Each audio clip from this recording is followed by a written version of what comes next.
All right, so here's what we got. We're going to talk about setting up your nitrogen through your refrigeration system while brazing lines, okay? So what we got here is we have our nitrogen tank, our regulator, our manifold set, hoses, and our core remover, Schrader core removal tools, plus coffee. Gotta have that, right? Because it's the morning time. All right, so what we're trying to do is we're trying to prevent this nasty stuff that gets built up on the outside of the line when you braze. Probably see a little bit of it. I pulled some off. See that black stuff on my hands?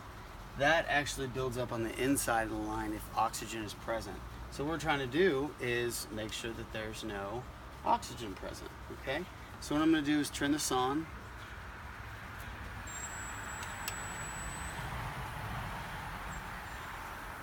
Your valve is closed.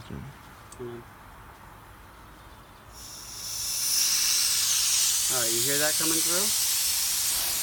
Alright, so what I'm doing is I've got the nitrogen flowing through the yellow hose, down the red hose, all the way through the system, through the indoor coil, and back out here. So I can be confident that both of these lines are filled with nitrogen. Now, why don't I leave it on this high of a pressure? Because when I put my oxygen acetylene torch on it, it'll throw pinholes through the wells of the pressure coming out, okay? So what I need to do is minimize the pressure. So what I like to do is turn this down a little bit, okay?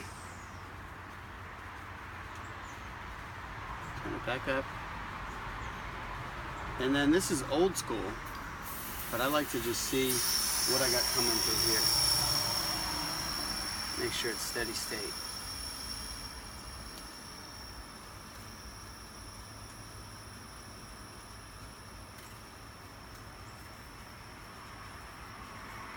Now they make a nitrogen regulator with a little ball float in it that is easier to use than this, obviously, but somehow that got broke yesterday, so we're doing it without it. Now I can hear this coming through the other side. That means that I'm good on having nitrogen through the whole line. The only thing I have to be concerned about is to make sure the pressure is not too high, that whenever I throw my brazing material over it, it just creates a little pinhole leak. Typically that'll happen when you get near the end of the brazing lines and the system becomes tighter, when you get near the end of the brazing joints. So what you want to do is if you see that you're putting the material on it and it's just kind of spitting out, or it's not filling right, you have this too high. And again, they make a little tool that goes in line with this that regulates it even tighter. So we'll go inside, we'll braze, and that's how you put nitrogen through the line.